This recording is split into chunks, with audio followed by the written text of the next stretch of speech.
Hey guys, welcome to my YouTube channel. My name is Napa and I've been a property investor since 2015. And on this video here, I'm going to share with you the dark, twisted truth about rent to rent.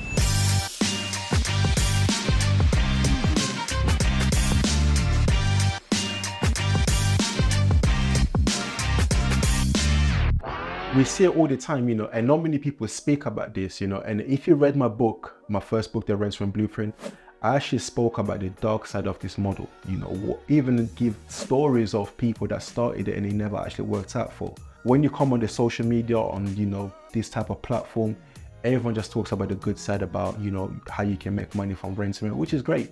But at the same time as well, nobody ever tells you the pitfalls or the dark side of this model. So I'm going to share with you, some of the dark side of this model so you can be aware of it. When you come in, you know exactly what to expect and how you can maneuver around it. We hear a lot of people saying that, you can start with no money, right? And I've done a video before saying, how I started with no money, which is true. But you need to understand, when people say there's no, there's a no money down, I started with no money, what it actually means is they did not put their own money in. They actually leveraged someone else's money in order to start a business. But you just know that money is required for you to start this business. Even setting up your own company, you'll require money. Becoming compliant, you'll require money. Doing your branding, you're going to require money. Even getting a property, you'll require money. Obviously there's ways around how you can get a property with less money in, but in the general type of things, money is required in order for you to start your rental business. I don't understand why everyone is so fascinated about passive income. Like, I believe us human beings are created to work. We've been put on this earth here to work. Does that make sense? Even when I don't know what religion you are, but when God made Adam, he was instructed to work. So we are here to work, but everyone is so fascinated about this, mobile lifestyle which is great, but as long as you're working, you're making your money is great, but we need to work. But in this industry here, people are so attracted to this passive income. I don't understand, passive income, you do your buy to let, you make passive income.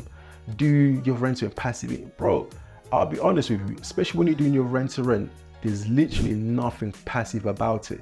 Especially when you're starting out, you need to be heavily involved. You're looking for deals, you're managing tenants, you're managing issues, you're conducting viewings for your properties.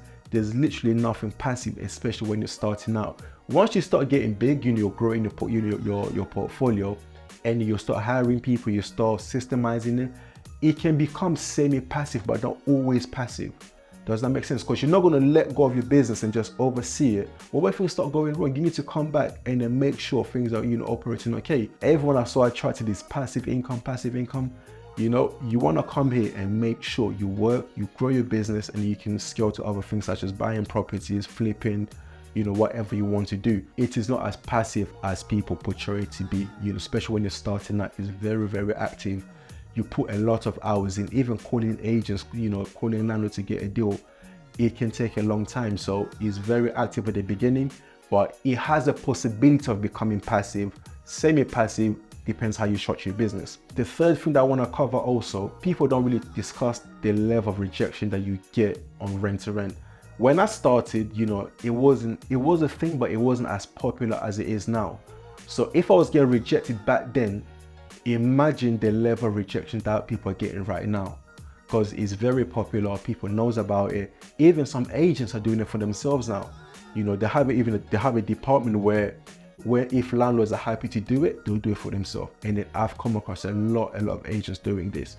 So you're competing against experienced people, you're competing against newbies really just coming in saying whatever they want to say, fucking up the relationship. And you're also coming across agents that are also doing it for themselves. So you need to be braced for rejection. You're gonna get it 100%. You're not exempt to it. So be ready. You can make about 100 calls, 80 of them could be rejected. You can make about 10 calls and all can be rejected. So just be prepared that once you come in, there's a higher chance of you getting rejected.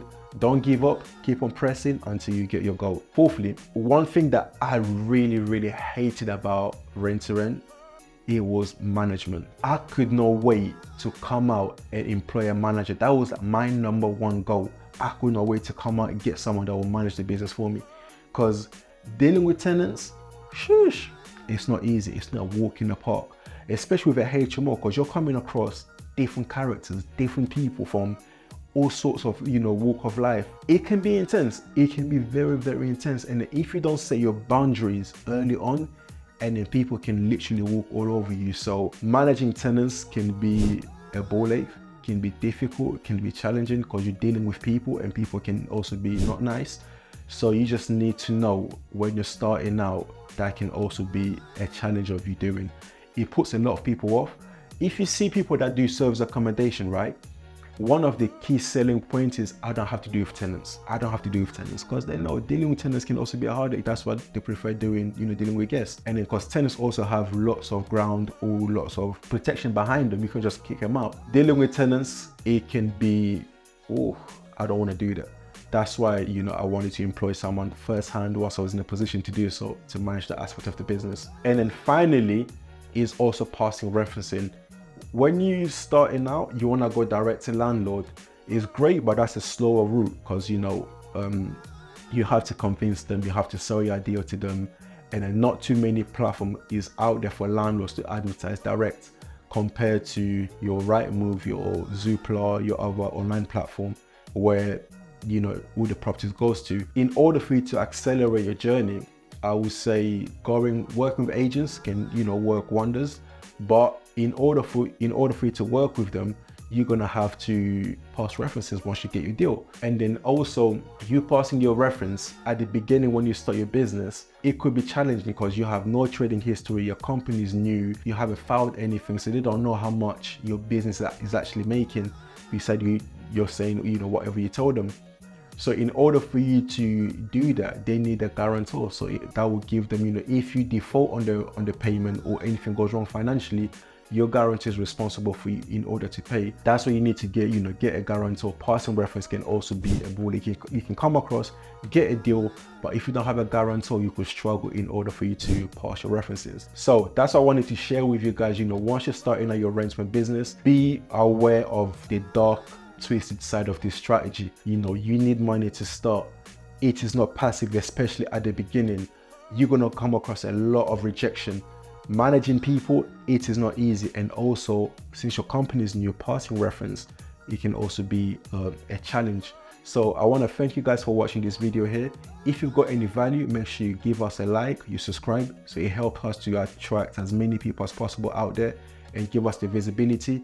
And if you've got any question, put it on the comment, I'll get back to you. And then finally, if you're out there, you're thinking, okay, you know what, I want to get into this model.